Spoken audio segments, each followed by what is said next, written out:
So here we are reading chapter 4 of Toby. The boy stood up, still holding me, and carried me securely in his arms as he and Mona went inside. I dozed while he took me down the hallway, around a corner, and into a new room. "Hi, Granddad," he said. "Look, they've got a dog here." And he put me down on the bed. I was still sleepy, but I perked up to meet yet another new person. This one was an old man, sitting on the edge of the bed in a room with boxes on the floor and a suitcase open on a chair. "Well, hello there," the new person said as I crawled onto his lap, the better to sniff at his soft shirt and worn, wrinkled hands. He smelt of tobacco and soap, and he was chewing on something minty. I licked his chin, which was covered with gray whiskers. I'd not met a person with fur on his face yet. Just like I have. "He's Toby," said Mona, who was standing by the door, holding her hands together in front of her and shifting her weight from foot to foot. "That's Mona," said the boy. "She's training Toby. He's going to be a therapy dog." "Glad to hear it," the old man said. "Nothing like a dog to make a place feel like home." His voice was low, raspy, and kind. "A person who trains dogs has to have a good heart," he said, looking keenly at Mona. "Tyler doesn't have a girlfriend, you know. Do you have a boyfriend?" Mona got even hotter than she had outside. Her face turned a different shade. "Granddad," the boy groaned. That must be the new person's name, I decided. He was Granddad, and the boy was Tyler. "No harm in asking," Granddad said. "You're embarrassing her. And me. Jeez." "Granddad, look, Mona, this box has Granddad's trophies. He used to be a track star in college. I could put them on his bookshelf. Want me to?" "Long, long ago," Granddad said, chuckling. "Sure, put 'em up there." Tyler began pulling clumps of paper out of a box. He pulled the paper off bright, shiny statues and began arranging them on a shelf. Mona came over to help, her face still hot. Tyler dropped a wad of paper on the floor, and I shook myself and jumped down from the bed. Granddad's room had carpet on the floor, and it felt rough and prickly against my sore feet. I shook them out, one after the other, but it didn't help much.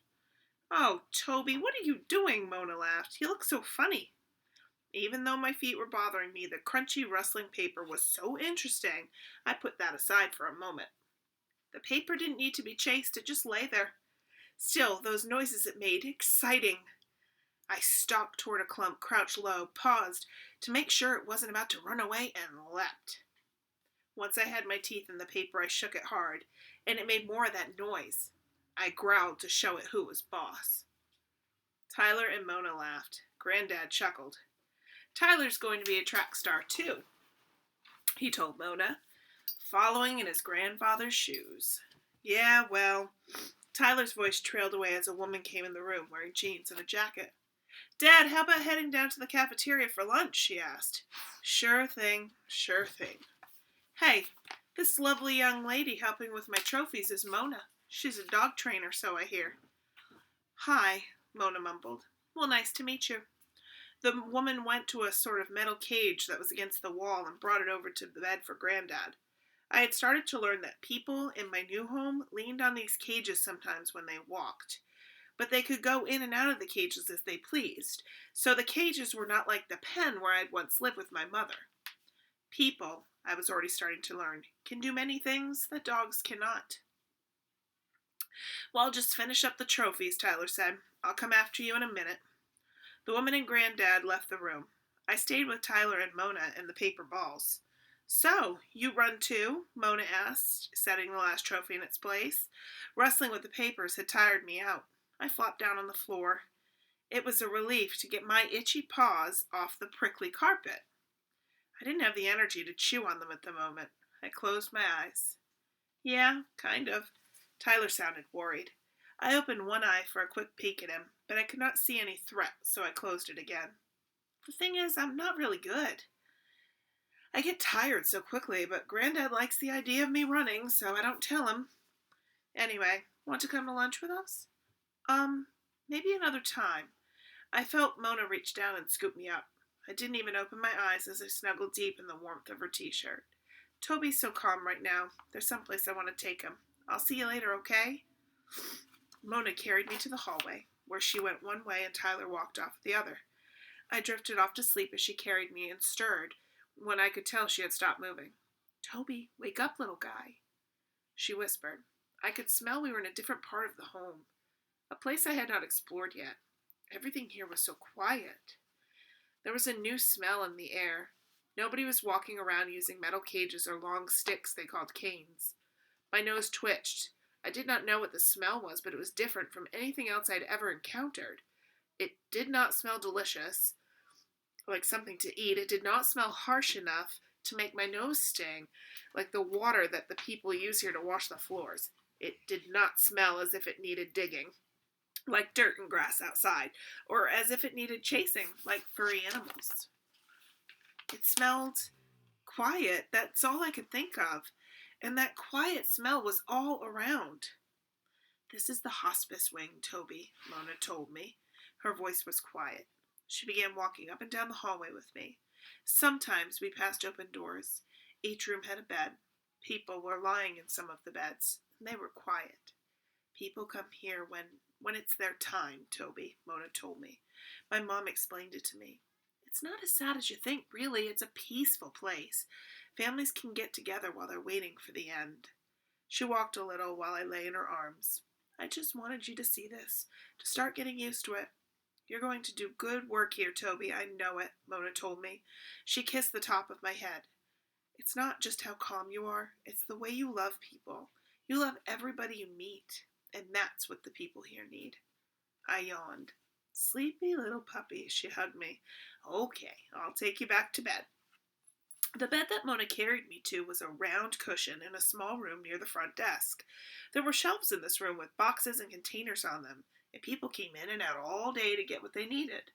There was a bowl of water there, too, and another for food. And Mona would make sure they were both filled up before she rubbed me behind my ears and kissed me and went away for the night. That was the strange thing, though. She always went away for the night. As my new home grew quiet around me, someone would turn out the light in the little room, and I would lie in the dark wondering where Mona had gone. And what about Patsy? What about the new boy, Tyler, and Granddad, or even Fran, who sometimes frowned at me and almost never smiled?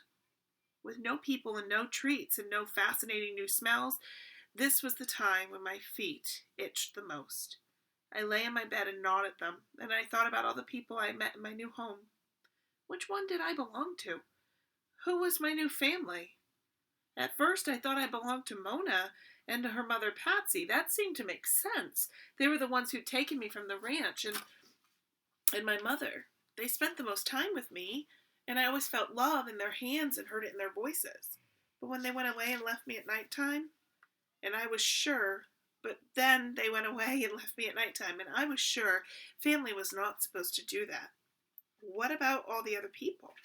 What about Tyler and Granddad? What about Fran? Did I belong to them? I lay in the dark and thought, and I couldn't understand.